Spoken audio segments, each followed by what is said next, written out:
ao nosso Deus. Nós te damos graças, bendito Deus, por tua infinita bondade e misericórdia em nos conceder a graça de ouvirmos a tua palavra sendo pregada 2 vezes nesse dia, pela manhã e agora no final do dia. Pela bênção de podermos cultuar o teu nome pela manhã e agora no final desse dia. Agora, Senhor, Senhor nosso, desvenda os nossos olhos pelo teu Espírito, ó Deus, para contemplarmos a glória do teu Evangelho na face de Cristo, nosso Redentor. No nome dele nós oramos. Amém, Senhor. Amém. O texto que nós acabamos de ler, esses 2 versos, claramente eles estão conectados, irmãos, com o que foi anteriormente já declarado. E essa conexão se dá de modo muito claro pela palavra porquê. Você vai ver no verso 12, porque a palavra de Deus é viva. Isso mostra claramente, irmãos, que entre esse verso e os versos anteriores há alguma coisa a ser considerada, literalmente, acerca da desobediência daqueles que ouviram o Evangelho e não creram no Senhor. Como foi dito no capítulo 3, como foi dito no início do capítulo 4, eles ouviram o Evangelho e não creram no Senhor, eles foram desobedientes. É exatamente isso que é a conclusão do capítulo 3, mais uma vez, o verso 19 diz: vemos, pois, que não puderam entrar por causa da incredulidade. Por causa da incredulidade. Ouviram o Evangelho e não creram, como o verso 2 declara, porque também a nós foram anunciadas, o capítulo 4, verso 2, porque também a nós foram anunciadas as boas novas, isto é, nós ouvimos o Evangelho, como também eles ouviram. Perceba que o texto diz, nós ouvimos o Evangelho, assim como eles também ouviram o Evangelho, mas eles não entraram porque não creram, eles foram incrédulos, eles não ouviram a voz de Deus. A voz que foi expressamente anunciada a eles não voltou vazia. A palavra que saiu da boca de Deus, ela salvou uns e condenou outros. Os que não creram não entraram no descanso. A palavra de Deus, irmãos, em particular, nunca pode ser desobedecida sem passar por uma punição. Ninguém passa impune a isso, porque não é a palavra minha, é a palavra de Deus. A palavra dele não é vazia, sem efeito, o que ele fala é a verdade. Ora, você como pai, tantas vezes disciplina o seu filho, porque você deu uma ordem e ele não obedeceu. Imagina o Pai Celeste que diz como devemos viver e como devemos andar. Se não obedecermos e não fizermos a sua vontade, nós seremos tratados como desobedientes. A palavra, o termo aqui palavra, irmãos, é tratado aqui no texto em outro lugar, é associado à palavra filho. Por exemplo, você vai ver no capítulo 1, verso 1 de Hebreus, ele fala, havendo Deus outrora falado muitas vezes, de muitas maneiras aos pais, pelos profetas, nesses últimos dias, nos falou pelo Filho. Então, falar pelo Filho, alguns aqui vão entender e identificar a palavra, o termo palavra aqui, que é logos também, com Cristo. É como se ele estivesse dizendo assim, porque a palavra de Deus é viva e eficaz, e como se a palavra de Deus aqui fosse referência à segunda pessoa da Trindade. Isso, irmãos, não são poucos que acreditam assim, até muitos pais da igreja acreditam dessa maneira. Alguns comentaristas do período medieval, eles interpretam dessa forma. Agora, o problema, irmãos, é você confirmar isso na Escritura. Em nenhum lugar, no Antigo ou no Novo Testamento, Esse conceito aqui, veja, a palavra de Deus é viva e eficaz, mais cortante do que qualquer espada de 2 gumes. Em nenhum lugar esse conceito de espada de 2 gumes é usado para referir-se a uma pessoa, mas aquilo que sai da boca de uma pessoa.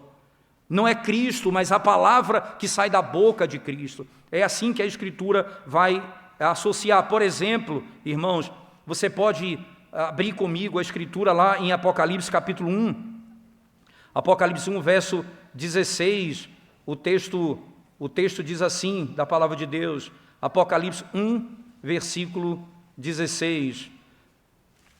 Esse é você mantém o texto de Apocalipse aberto, que a gente vai ler 3 versos desse livro, que trata exatamente desse tópico, por favor.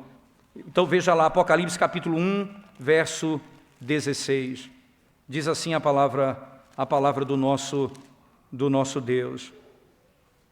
Tinha na mão direita 7 estrelas, e da boca saía-lhe uma afiada espada de 2 gumes. Veja, da boca saía-lhe. E aqui ele está se referindo a Cristo, entende? Da boca de Cristo saía uma espada de 2 gumes. Você vai ainda, por exemplo, no mesmo Apocalipse, capítulo 2, versículo 12, preste atenção, ele diz: ao anjo da igreja em Pérgamo, escreve estas coisas, diz aquele que tem a espada afiada de 2 gumes. Perceba, estas coisas diz aquele que tem, ele não é a espada afiada, ele tem a espada afiada de 2 gumes, como o texto claramente descreve.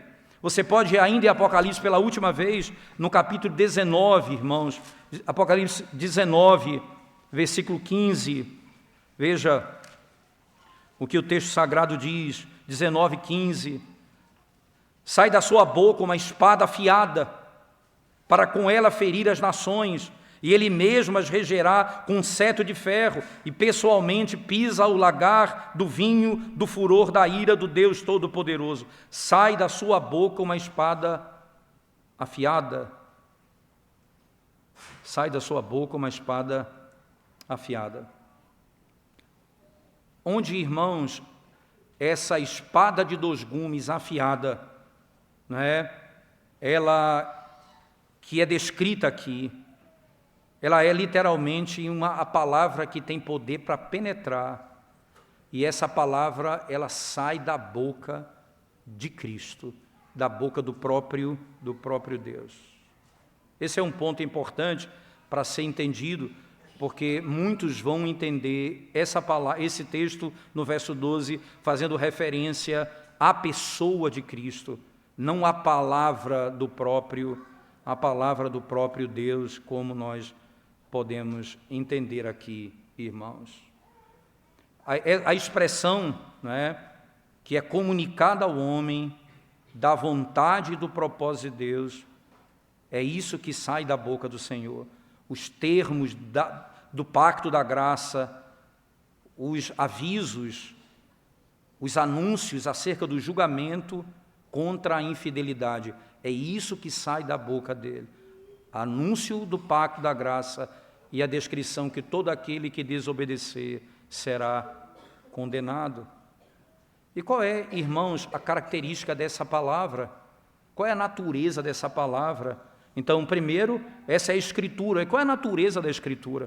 Se você olhar no texto de Hebreus, voltando comigo ainda para Hebreus no capítulo 4, você vai notar a expressão, porque a palavra de Deus é viva e eficaz. Veja que termo interessante, viva e eficaz. Isto é, ela não é uma letra morta, ela não se perde assim que ela é falada, ela, ao sair da boca do Senhor, ela não é vazia, é a palavra do Deus vivo. Se entenda, irmãos, o Deus que fala é o Deus vivo, e a palavra que sai da boca de Deus não pode ter outra natureza senão ser também uma palavra viva, como podemos ver na própria Escritura Sagrada. O fato dela ser efetiva e eficaz deriva da sua fonte, que é o próprio Deus, que tem um propósito quando fala, literalmente, irmãos. E qual é esse propósito? É que é a revelação da vontade de Deus, é a glória do seu nome. lembre-se disso, nem Deus, nem a sua vontade pode estar sujeito à frustração ou à derrota. Nem Deus, nem a sua vontade estão sujeitos a frustrações e derrotas, como as minhas palavras estão sujeitas às frustrações. A palavra de Deus, irmãos, como diz um comentarista em particular, ele diz assim, não é uma palavra transitória e evanescente, que quando pronunciada é imediatamente difundida pelo ar e perece, mas é uma palavra permanente, não levada, não dispersa, não difundida pelo ar, mas sustentada de tal maneira que ela une todas as coisas, que ela conecta todas as coisas. É tão precioso isso, de você poder imaginar que ela cumpre um propósito. Por exemplo, o profeta Isaías, no capítulo 55, verso 11, fala de algo bem interessante. Ele diz assim, irmãos, essa é a maneira preciosa com que ele descreve. Se você for lá no texto Isaías 55, verso 11, não é? Ele diz assim, deixa eu pegar o texto com você, abra a Bíblia comigo, Isaías 55, texto bem conhecido por sinal, mas vale a pena nós darmos uma olhada e você anotar esse texto, irmãos. 55, verso 11 diz assim, assim será a palavra que sair da minha boca, veja de novo a mesma expressão, a palavra que sair da minha boca, assim será a palavra que sair da minha boca, não voltará para mim vazia, mas fará o que me apraz e prosperará naquilo para que a designei. Não há frustração, não há derrota para o propósito da palavra que sai da boca de Deus. Tudo o que Ele ordenou, tudo que saiu da sua boca vai acontecer conforme Ele mesmo ordenou. O vigor e a potência da sua palavra, irmãos, são vistas nas coisas que Deus fez por meio da palavra.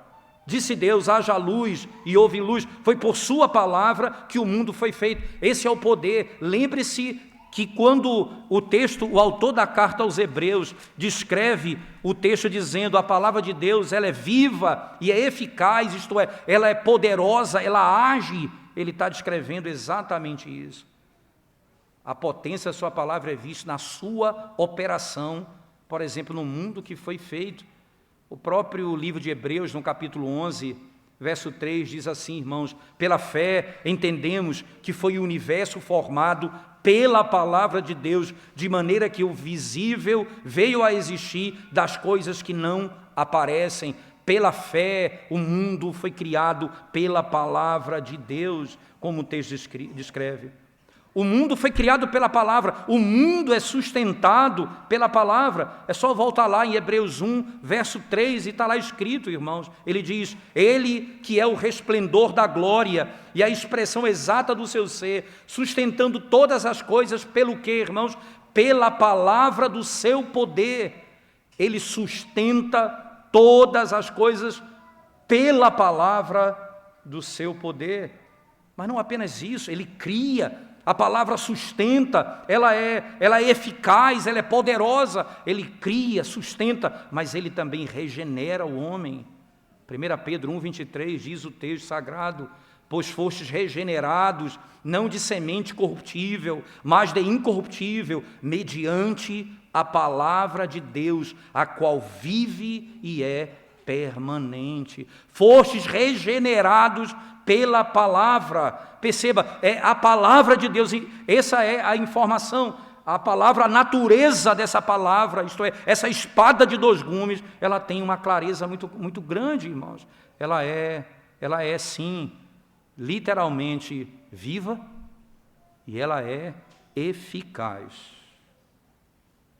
Mas ele vai adiante para descrever um pouco mais essa palavra. Volte comigo para o verso 12, porque a palavra de Deus é viva e eficaz, e diz mais, e mais cortante do que qualquer espada de dois gumes, e penetra até o ponto de dividir alma e espírito, juntas e medulas. Ela é apta para fazer isso. E aqui é claramente, irmãos, Lembra que a palavra de Deus, ela é uma espada de 2 gumes. Ela nunca falha no corte. Não há um lado cego dessa palavra. Não existe um lado cego nessa palavra. Talvez você escute a palavra e não atente para ela, você acha que essa palavra não tem poder, ela está discernindo exatamente o teu coração. Ou ela é vida, ou ela é morte. Ela é mera palavra. Ela sempre vai ter esse caráter, e é assim que nós devemos entender como a Escritura descreve, irmãos. E preste atenção, porque aqui nesse caso, as pessoas elas preferem pegar esse texto para debater se existe alma, espírito, e divisão entre se é tricotomista, dicotomista. Lembre-se, irmãos, volte para o princípio e vá para o fim, e a discussão vai tender a encerrar. Deus fez o homem do pó da terra, soprou nele o fôlego da vida e disse, ele é alma vivente. Alma e corpo. O que é a morte? O que é que acontece no fim? O que é que a morte descreve o homem? Como ela é descrita? A separação do corpo e da alma. O que está sendo dito aqui, irmãos, não é uma discussão se eu creio que existe no homem 3 partes, 4 partes, porque o texto da criação já diz, o que ele está dizendo é, a palavra é capaz de dividir a alma do corpo. Ela descreve o poder dessa arma, porque nada é capaz de discernir você, nada é capaz de discernir o teu pensamento, nem mesmo você é capaz de discernir a você mesmo, mas a palavra de Deus é poderosa para discernir os teus pensamentos. É o que está escrito aqui, irmãos, literalmente, nada mais além dessa gloriosa verdade. Nada mais além dessa gloriosa verdade, como podemos notar no texto sagrado.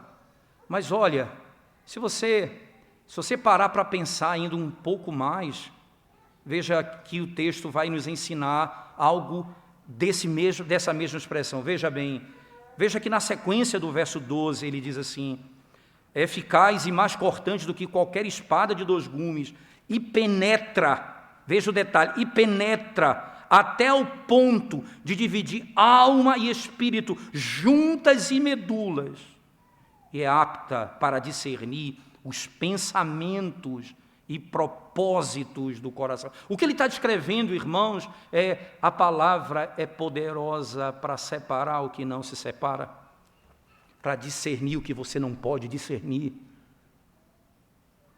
Isso é exatamente o que o texto está nos dizendo. Ela é tão afiada, ela tem 2 gumes e tão afiado, que em João capítulo 6, verso 63, ele diz assim, o Espírito é o que vivifica, a carne para nada aproveita, as palavras que eu vos tenho dito são Espírito e são vida. Agora veja o mesmo João, no capítulo 12, verso 48, o que é que ele diz? Quem me rejeita, diz o Senhor Jesus Cristo, e não recebe as minhas palavras, tem quem o julgue. A própria palavra que tenho proferido, essa o julgará no último dia. Ninguém passará ileso à palavra de Deus. Ninguém passará ileso à palavra de Deus. Ela mexe, ela discerne os pensamentos e os propósitos do coração. Sabe o que a palavra fez, irmãos? A palavra fez com os homens. Quando o Espírito veio sobre a igreja, você lembra desse momento? Lá em Atos capítulo 2. E Pedro prega o primeiro sermão pós-Pentecostes. Ele prega a palavra, aquele primeiro sermão glorioso. E o que ele faz? Ele anuncia Cristo, ele conecta toda a história e a pessoa e a obra de Cristo. E aí ele diz, aqueles homens que mataram Cristo, disse, esse foi aquele que vocês mataram. e que Deus fez Senhor. Eles ouviram a palavra. Veja a reação, escute a reação deles. Ouvindo eles estas coisas, compungiu-se-lhes o coração e perguntaram a Pedro e aos demais apóstolos: que faremos, irmãos? Compungiu-se-lhes o coração. Eles ficaram entristecidos. A palavra adentrou e discerniu os seus pensamentos. O que faremos, irmãos? Isso é tão precioso, isso é tão sério, irmãos, que quem conhece isso não quer andar longe,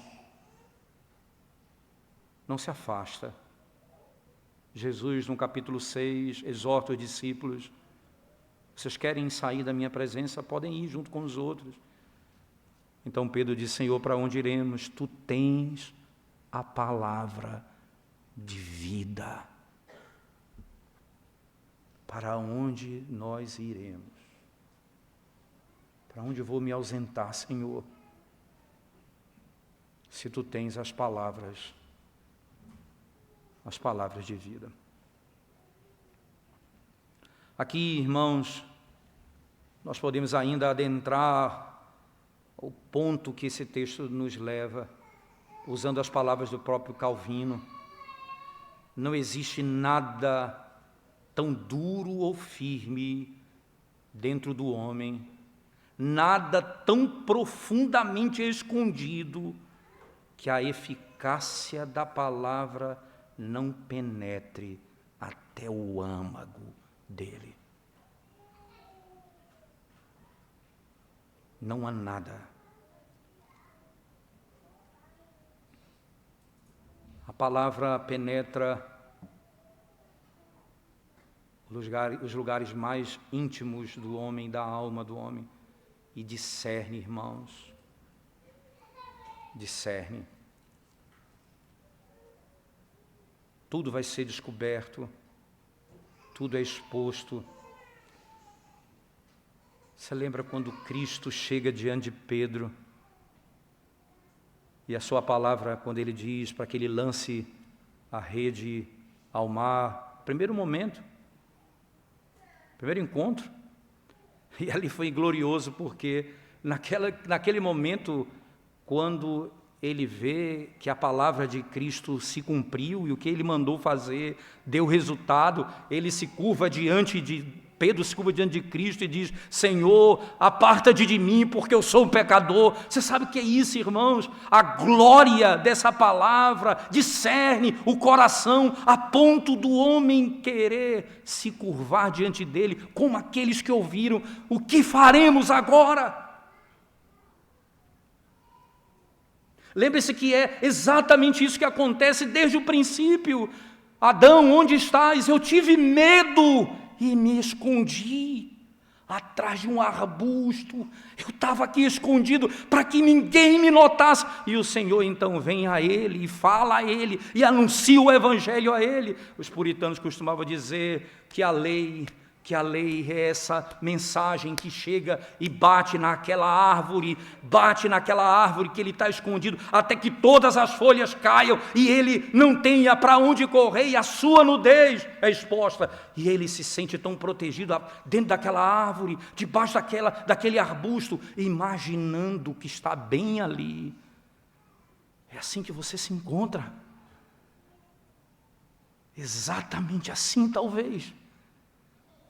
Se escondendo, se omitindo, se afastando da casa de Deus e usando argumentos os mais toscos para se afastar da casa de Deus, os mais toscos argumentos. Mas sabe o que é? No fundo, a palavra discerne e você não gosta de ver a sua nudez.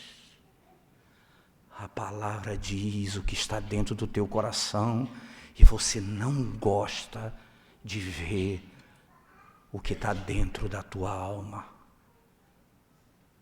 Ora, Cristo disse isso no Evangelho.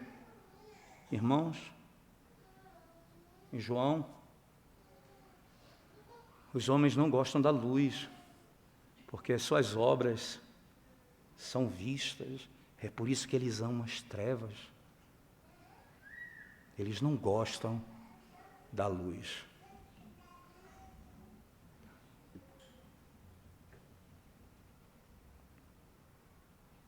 Eles preferem viver na escuridão.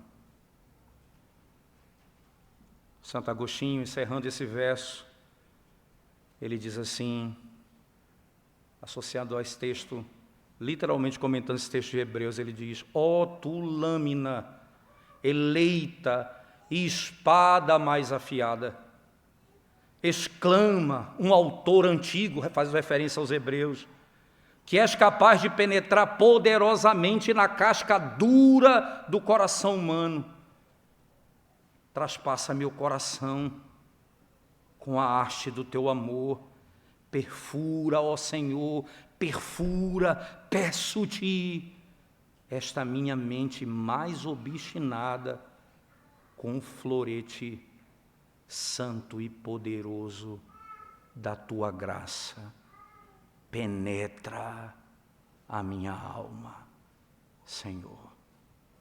Discerne os meus pensamentos.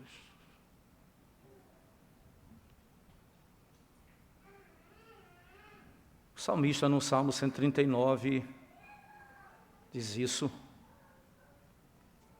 prescruta a minha mente, o meu coração, Senhor, vê se há em mim algum caminho mau e guia-me.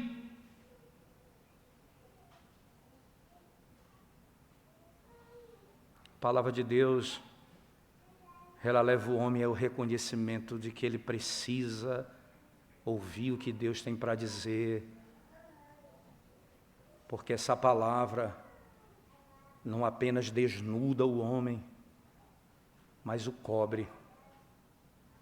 O mesmo Deus que tirou Adão, que estava escondido naquele arbusto, com medo, foi o Deus que o vestiu com pele de animal. O Evangelho cobre a minha alma. Com a vestimenta da justiça de Cristo, eu estou redimido nele. A ponto, irmãos, e no verso 13, o verso 13 diz: não há criatura que não lhe seja manifesta na sua presença. Pelo contrário, todas as coisas estão descobertas e patentes aos olhos daquele a quem temos de prestar contas. O fato de que a palavra de Deus penetra como uma espada afiada de 2 gumes ao centro mais íntimo da alma humana, irmãos, e que os detalhes mais íntimos da pessoa, ela é plenamente manifestada diante de Deus.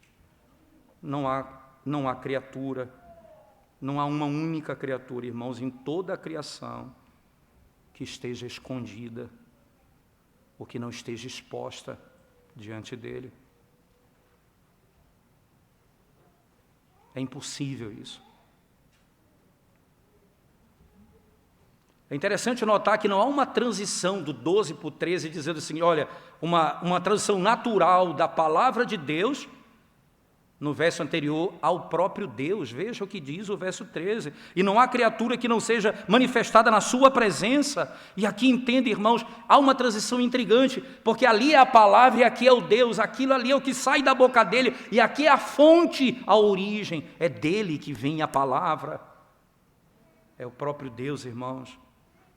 Veja, a palavra de Deus não é somente a atividade de Deus, mas é também a revelação do próprio Deus. É a revelação do próprio Deus. Da noção, irmãos, da palavra de Deus, para o próprio Deus, e finalmente você vai identificar essas coisas dessa maneira. A palavra estava verdadeiramente no lugar daquele que é o Deus onipresente e onipotente, e recebeu a palavra do poder dele, e é essa palavra que sai da boca dele. É por isso que você vai encontrar de modo espetacular no Antigo Testamento, os termos usados para Deus são usados para a palavra é imutável, Deus é imutável, a palavra é infinita, Deus é infinita, a palavra é eterna, Deus é eterno, porque é a fonte, é a origem, é o que sai da boca dele. Por isso as coisas são intimamente conectadas, literalmente, irmãos. Deus, por sua palavra, criou, sustentou o mundo e todas as coisas que existem, até mesmo o homem. O que é que pode se esconder do Criador? O que pode? Nada pode se esconder do Criador. Toda criatura que imagina que está coberta diante de Deus, na realidade, ela está vivendo nas trevas, porque ela não tem noção de que Deus a vê e reconhece no estado que ela se encontra. Essa é uma verdade solene, irmãos.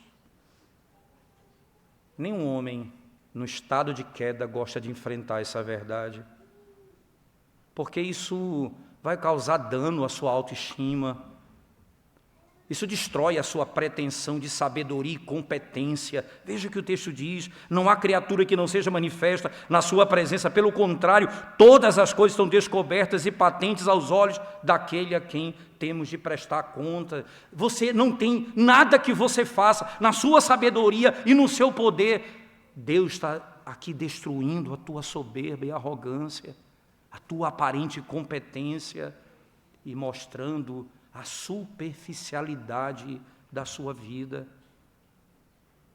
quando você se eleva contra o próprio Deus. Deus vê como ninguém pode ver. Ninguém pode ver o que Deus vê. Lembre-se do dia em que Samuel foi escolher o rei de Israel depois de Saul. Ele chega na casa de Jessé, encontra um homem alto e de boa aparência, e diz, esse é o rei. O Senhor diz, eu o rejeitei. Você vê, o homem vê a aparência, eu vejo o coração. Deus vê todas as coisas, como um homem nunca pode. Deus vê todas as coisas à luz, irmãos, última da sua realidade, indisfarçável.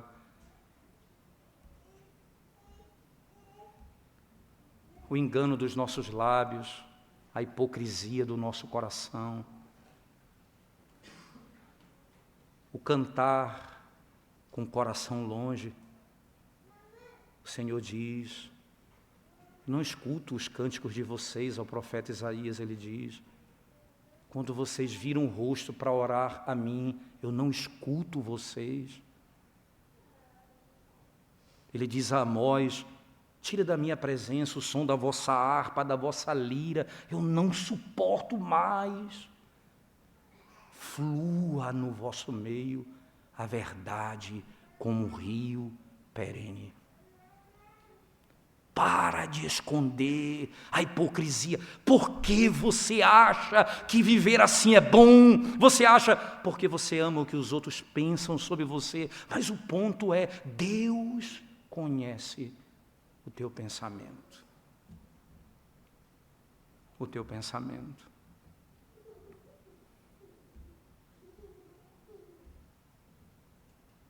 A própria culpa do homem, irmãos, a própria falta do homem ele não reconhece.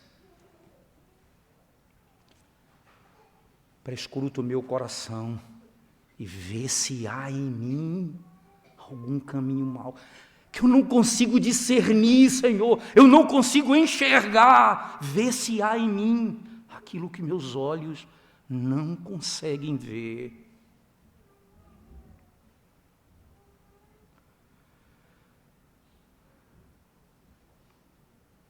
Perceba, irmãos, você sabe diante de quem você está posto. Deixa eu lhe dizer, você sabe diante de quem você está posto, diante daquele que você vai prestar contas.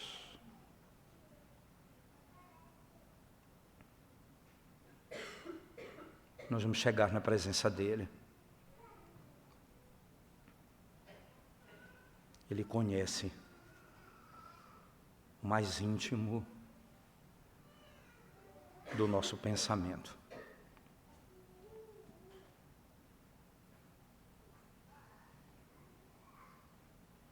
Satanás tenta fazer isso com a igreja.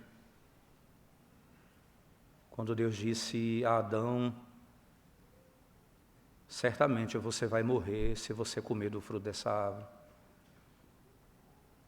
Ele tentou negar o conceito de que você vai prestar contas a Ele. Você pode fazer, Deus não vai fazer nada contra você. Mas é arrancado o conceito de juízo, o conceito que nós vamos nos apresentar diante dEle. Paulo usa esse critério para encorajar Timóteo à pregação. Conjuro-te perante Deus, que há de julgar vivos e mortos. Prega a palavra.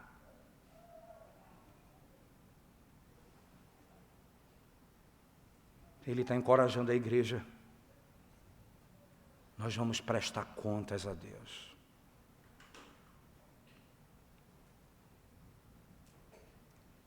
E a palavra discerne os intentos do nosso próprio coração.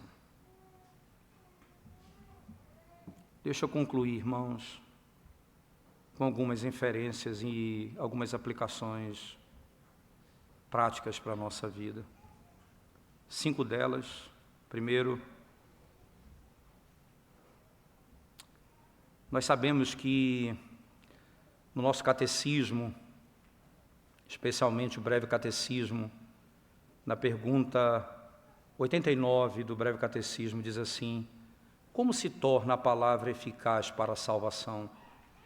Então o catecismo responde: o Espírito de Deus torna a leitura e especialmente a pregação da palavra meios eficazes para convencer e converter os pecadores, para os edificar em santidade e conforto por meio da fé para a salvação. Por meio da fé para a salvação. Aqui eu tenho então que entender que eu preciso entender que as Escrituras, elas são um meio importante.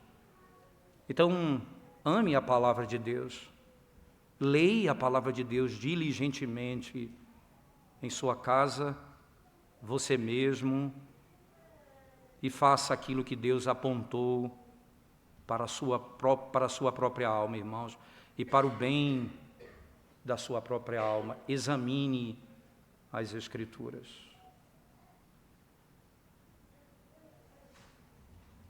Thomas Boston disse: a poeira na Bíblia de muitos crentes será um testemunho pesado contra eles naquele dia. Será um testemunho pesado contra eles naquele dia. Segunda coisa, irmãos, ame a pregação da palavra de Deus. Atenda à pregação conscientemente. E lembre-se, negligenciando a palavra, irmãos, não será o caminho, mais o caminho de salvação, mas o de condenação. Esse é o meio pessoal pelo qual o Senhor fez uso e faz uso para converter pecadores. Um outro puritano disse: a palavra de Deus, ela é uma lâmpada, e a pregação, ela é o vento que abana esse fogo. Entenda, irmãos, A palavra, ela já é luz. E a pregação, ela é o vento que faz com que as chamas desse fogo cresçam ainda mais.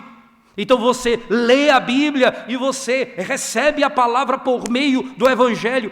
Todos devem ler a Bíblia, mas nem todos são pregadores da palavra, senão aqueles que foram chamados para esse fim, que receberam a imposição de mãos e foram chamados para a pregação do Evangelho. Mas todos devem ler as Escrituras e todos devem atender ao culto para ouvir a pregação do Evangelho que discerne o nosso pensamento e o nosso coração.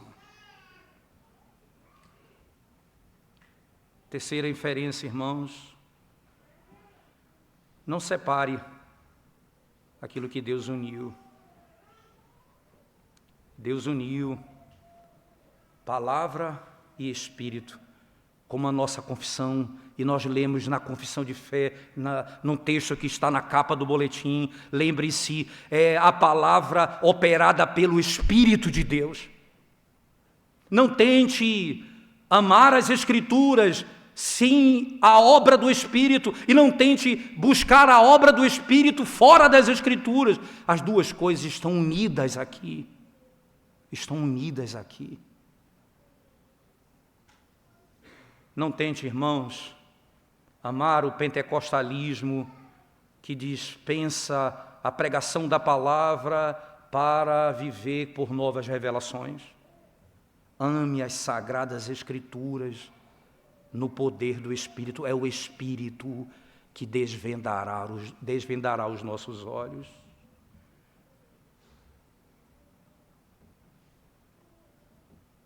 Quarto, a palavra é necessária para os crentes quanto para os incrédulos, porque é a palavra que vai salvar o pecador, é a palavra que vai santificar a igreja de Cristo. E o último, irmãos, preste atenção no próprio Senhor, busque nele, porque ele é nele que nós encontramos a eficácia da palavra. É no Senhor que nós encontraremos os benefícios dessa palavra, porque sem fé a palavra não terá nenhum proveito para nós. Não é um mero livro em que você vai aprender algumas coisas, irmãos. É vida ou morte. Não há meio termo aqui. Não há outro caminho aqui. É vida ou morte. Eu preciso crer. Eu preciso me sujeitar ao Senhor de todo o meu coração. Como disse, sem fé a palavra não terá nenhum proveito, e sem a influência do Espírito nós não vamos colher nenhum fruto para a nossa vida. As palavras de John Owen nos assustam nesse contexto, quando ele diz: não há maior arrogância na vida de um homem do que ler as Escrituras, ouvir a pregação delas, sem o espírito de oração e dependência da graça de Deus, constantemente dizendo: desvenda os meus olhos para que eu contemple a glória desse Evangelho. E o Senhor discernirá os pensamentos do nosso próprio coração. Ora, irmãos, para onde iremos? Para onde nos esconderemos?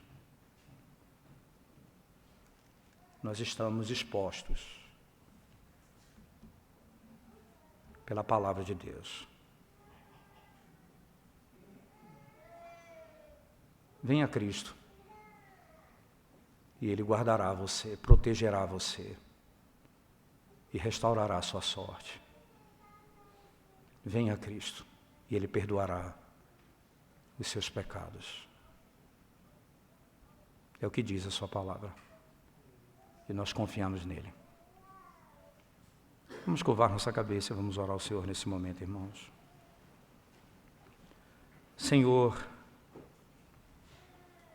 a nossa alma se coloca diante de Ti, com o coração quebrantado, com a disposição da nossa vida em buscar, ó Deus, ser prescrutado pela Tua palavra,